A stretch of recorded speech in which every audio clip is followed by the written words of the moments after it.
peradilan sesat. Bukan hanya sesat, menyesatkan. Gitu ya. Amat menyesatkan. Nah, yang kedua, ini menjadi sejarah hukum terburuk dalam proses hukum peradilan di Indonesia. Masukin buku. Nah, ini adalah gambaran itu. Jadi semua membaca dan melihat. Yang ketiga, ini pengadilan rakyat. Bahwa walaupun yang hadir adalah kuasa hukum, prinsipal, pihak-pihak, tapi rakyat melihat semua. Dan di forum persidangan juga terlihat aspirasi rakyat. Aspirasi rakyatnya adalah menghendaki keadilan.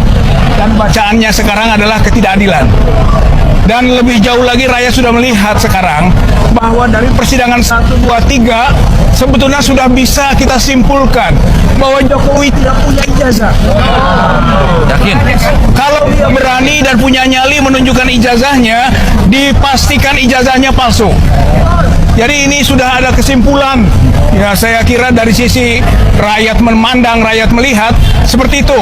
Maka mau tidak mau, ini kenapa ada DPR, MPR, gitu kan? Ini supaya segera saja Jokowi dimakzulkan, di impeachment. Persidangan PN Jakarta Pusat, perdata ini alat bukti. Buktinya apa? Salah satu buktinya hakim kabur. Setelah berpihak. Nah, tentu berpihak dengan analisis dari kuasa hukum bahwa ini ada intervensi kekuasaan dan tidak mampu mengendalikan aspirasi kedaulatan rakyat tentang melihat ijazah ini yang palsu, karenanya akhirnya kabur. Boleh dikatakanlah hakim diusir oleh rakyat. Kalau persidangan yang lalu Jokowi yang diusir, sekarang hakim diusir karena memang hakim telah melakukan contempt of court, melakukan penistaan kepada peradilan. Jadi harusnya ini nanti dihukum. Saya kira kuasa hukum akan menindaklanjuti. Saya kira ini Dalam menista dirinya sendiri. hakim menista dirinya sendiri. Saya kira ini penting ya. Terima kasih. Assalamualaikum warahmatullahi wabarakatuh. Enak sekali mengatakan sudah terpenuhinya alat bukti dengan BAP dan lain sebagainya. Kalau misalnya tadi seperti Gafur bilang, ini misalnya peristiwa pembunuhan yang dilihat orang pencurian, ya sudah dipaksa dia untuk menceritakan tentang pembunuhan, kan tidak begitu. Karena itu saat ini kami masih menantang. Ada nggak sebenarnya saksi ya yang melihat Mas Roy melakukan perbuatan-perbuatan yang dimaksudkan pasal 32 itu, yaitu merusak dokumen, mengurangi, menambah, mentransmisikan dengan cara mungkin mencuri, menghack dan lain sebagainya. Nggak ada sampai sekarang. Dan itu dibilang nanti azas praduga tak bersalah akan dibuktikan di pengadilan. Emang enak orang dijadikan terdakwa di pengadilan. Padahal sejak dilaporkan, dijadikan tersangka, kemudian diancam untuk ditahan dan lain sebagainya, itu adalah tindakan yang potensial melanggar HAM. Karena itu harus dilakukan dengan hati-hati, tidak boleh sembarangan. Kami baru menguji pasal 32 ayat 1. Nanti 35 kita uji juga.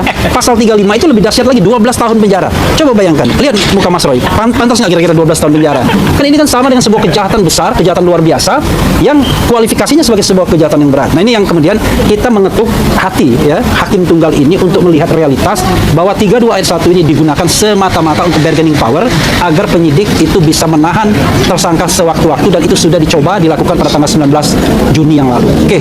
Dan mudah-mudahan berdasarkan persesuaian bukti, baik keterangan saksi kami, kemudian keterangan ahli kami, dan kemudian keterangan ahli dari Polda Metro Jaya yang menegaskan bahwa alat bukti dokumen elektronik itu tidak pernah bisa dibuktikan dalam persidangan ini, maka mudah-mudahan bisa dikabulkan.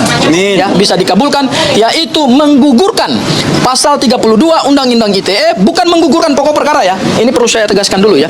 Menggugurkan pasal 32 Undang-Undang ITE ayat 1 di dalam surat dakwaan. Sehingga nanti setelah ini kami akan mengajukan kembali permohonan pra peradilan untuk pasal 35 Undang-Undang ITE karena kami ingin melakukan challenging ya atau mensomir ya termohon secara parsial. Pasal-pasal penetapan tersangka itu kami ingin cicil parsial. Kenapa kami ingin cicil parsial? Karena kami ingin menguji alat bukti permulaan yang cukup itu fokus ya. Jadi kami tidak membuat dalam satu permohonan gado-gado ya, tapi kami akan cicil satu persatu, dan berdasarkan hukum acara pidana yang hari ini berlaku, tidak ada pembatasan terhadap jumlah permohonan pra peradilan, mau 1, mau 2, mau 3, bahkan 100 sekalipun, sepanjang objek yang dimohonkan. Ya, baik teman-teman, selamat datang dan selamat bergabung kembali dalam channel kita yang membahas atau mengupas tuntas kasus yang sedang bergulir saat ini, di mana kasus daripada ijazah Jokowi ini yang sudah lumayan sekian lama bergulir teman-teman.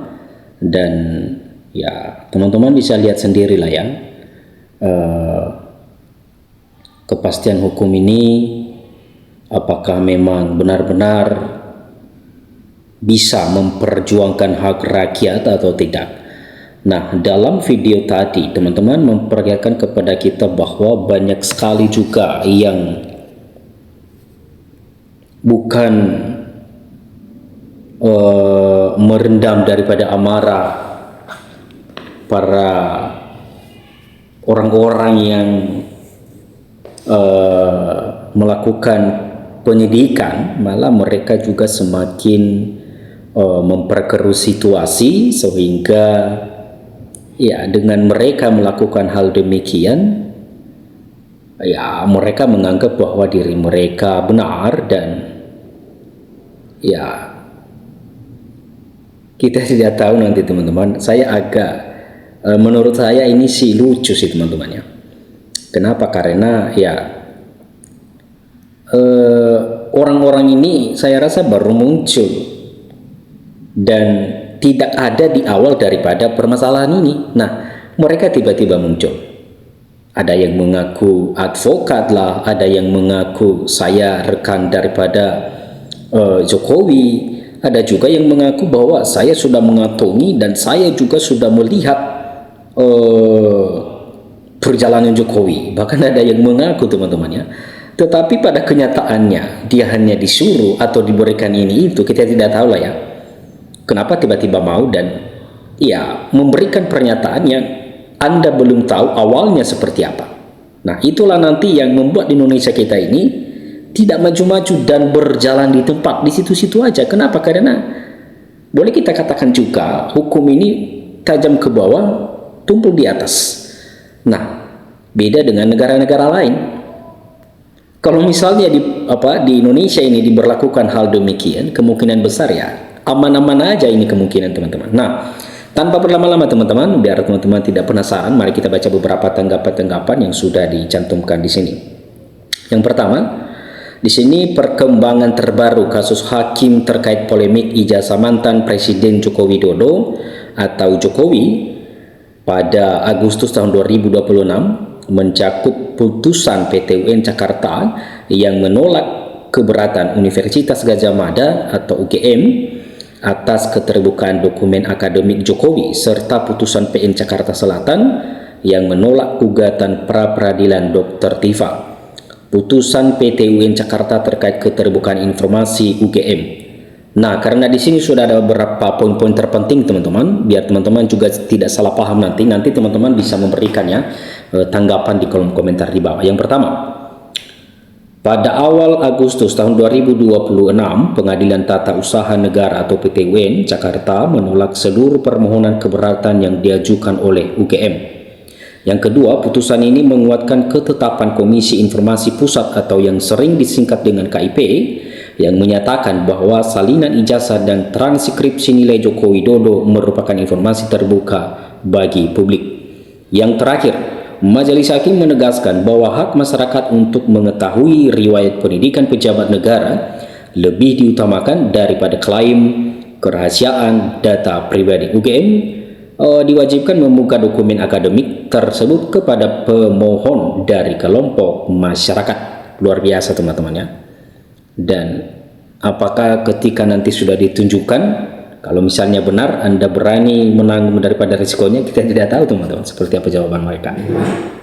Baik, perkembangan sidang hukum Roy Suryo dan Dr. Tifa. Poin pertama, pra-peradilan Dr. Tifa ditolak.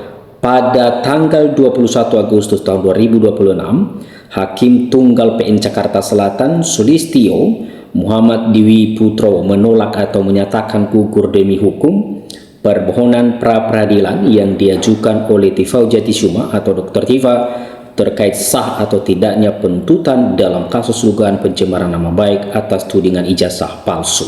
Poin kedua, status terdakwa sah.